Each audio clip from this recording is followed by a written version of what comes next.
Siz haqingizda 100 ta fakt. Qani ketdik. 77% ehtimollik bilan siz o'g'il bo'lasiz. Tanangizdagi qon bo'lmagan yagona qismi bu ko'zingizning pardasi. Sizning miyangizning sig'imi 4 terabaytdan oshiq. Kameradan ko'ra oynadagi ko'rinishingizni yoqtirasiz. O'ng o'pkangiz chapga qaraganda ko'proq havoni ushlab turadi. Aksirganingizda tanangizning barcha funksiyalari, hatto yurak ham to'xtaydi. 900 ta qalam yasash uchun yetarli uglerodingiz bor. Siz bir nechta butunliklarni o'rnatasiz, lekin ularni doimo o'chirib qo'yasiz. 90% holatda hojatxonada telefoningiz bilan o'tirasiz. Telefoningizni unutganingizda turli xil yozuvlarni o'qib o'tirasiz. Siz telefoningizdagi soatga qaragansiz, lekin 1,5 daqiqadan keyin uni unutib yana qaragansiz. Burningiz bitib qolganda nafas olish qanchalik ajoyib ekanligini eslaysiz, lekin siz buni qadrlamaysiz. Yotishdan oldin turishga qancha vaqt qolganligini hisoblab chiqasiz. Tanangizda 206 ta suyak mavjud. 10 milliondan ortiq rangni ajrata olasiz. Tanangizning 60% suvdan iborat. Siz muzlatgichni ochib, ichida biror narsa bor yo'qligini tekshirib, hech narsa olmasdan yopgansiz. Hozirgi ko'rayotgan videoga like ham bosmagansiz. Uyqudan ko'zingizni ochishingiz zahoti telefoningizni olasiz.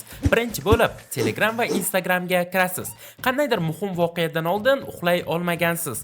Ijtimoiy tarmoqlarda yoshingizni boshida noto'g'ri qo'ygansiz. Pomidorlik sokini yomon ko'rasiz. Siz 1,5 daqiqa vaqtingizni ushbu videoni tomosha qilishga sarfladingiz. Sizning yog'ingiz 7 bo'lak sovun tayyorlashga yetadi. Uyqudan to'ymaganingizda yana 10 daqiqa uxlab olay deb 2-3 soat uxlab qolgansiz. Teringiz yuzasida taxminan 1 trillion bakteriya yashaydi. Siz tushlaringizning 90%ni unutgansiz. Qizarib ketganingizda oshqozoningiz ham qizarib ketadi. Siz uxlayotganingizda kichkina o'rgimchakni yutib yuborgansiz va buni o'zingiz ham bilmaysiz. Albatta hazil. Televizor pulti ishlamayotganida batareyasini chiqarib, qayta joylashtirib ko'rgansiz.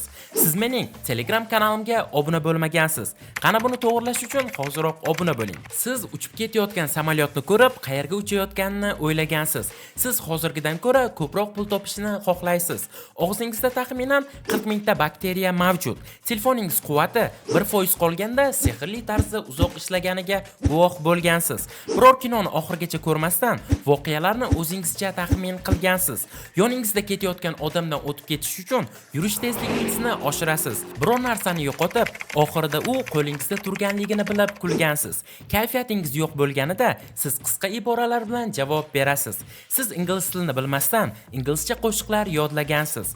I put my arm around, show you how strong I am. Siz yogurt qog'ozi toza bo'lishi uchun uni ehtiyotkorlik bilan ochishga uringansiz. Eng yaqin do'stingiz bilan tushgan rasmlaringiz juda ham kam. O'yin o'ynagan vaqtingiz o'zingizni streamer deb tasavvur qilgansiz.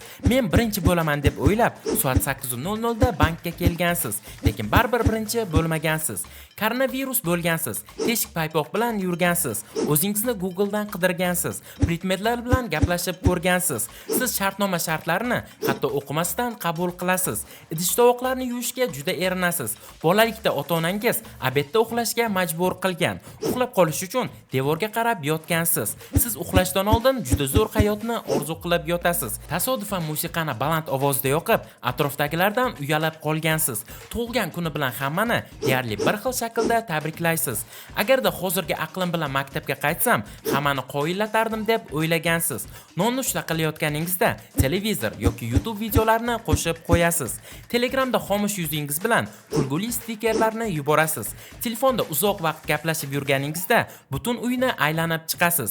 O'zingizning ovozingizni yomon ko'rasiz. Sizga biror narsa tushuntirilganda, siz hamma narsani tushunganingizni aytasiz, lekin hech nimani tushunmagan bo'lasiz.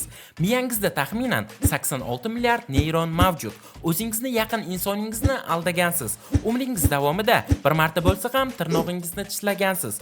Uydagilaringizning oldida adashib so'kinib yuborgansiz.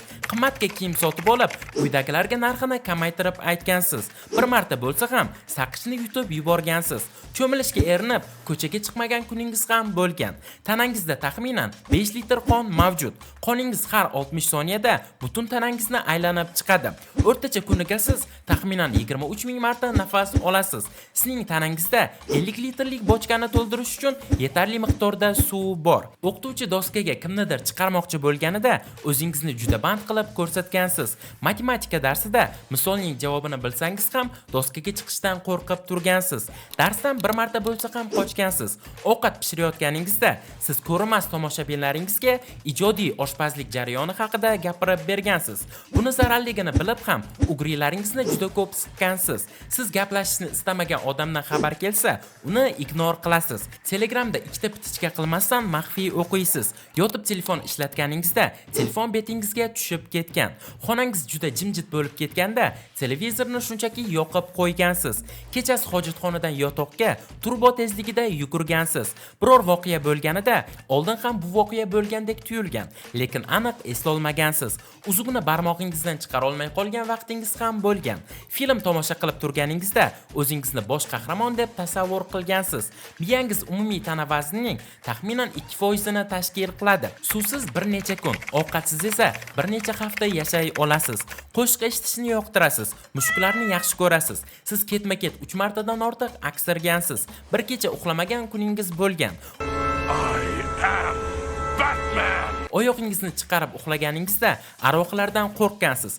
Oyog'ingizni yopganingizda esa isib ketgansiz. Videoni boshida like bosishni so'ragan bo'lsam ham haligacha bosmagansiz. Yoshligingizda maktabga bormaslik uchun o'zingizni kasaldek tutgansiz. Darsdan keyin qolasan degan gapni eshitib, uydagi rejalaringizni ichingizda o'zgartirgansiz. Biror restoran yoki kafega borganda menyuni uzoq o'qib, baribir odatdagi ovqatni buyurtma qilgansiz. Internetingiz o'chib qolsa, galereyadagi rasmlarni ko'rib chiqasiz. Agarda millioner bo'lib ketsam, butun umr ishlamayman deb reja qilgansiz. Siz bu videoni 90% ehtimol bilan telefonda ko'rdingiz. Do'stlar, ushbu faktlardan taxminan necha foizi to'g'ri chiqdi? Kommentariyaga yozib qoldiring va keyingi video nima haqida chiqishini ham kommentariyada yozib qoldiring. Videoga like bosing, kanalimizga obuna bo'ling va keyingi videolarni kutib qoling. Keyingi videolarda ko'rishguncha, xayr, sog', salomat bo'ling.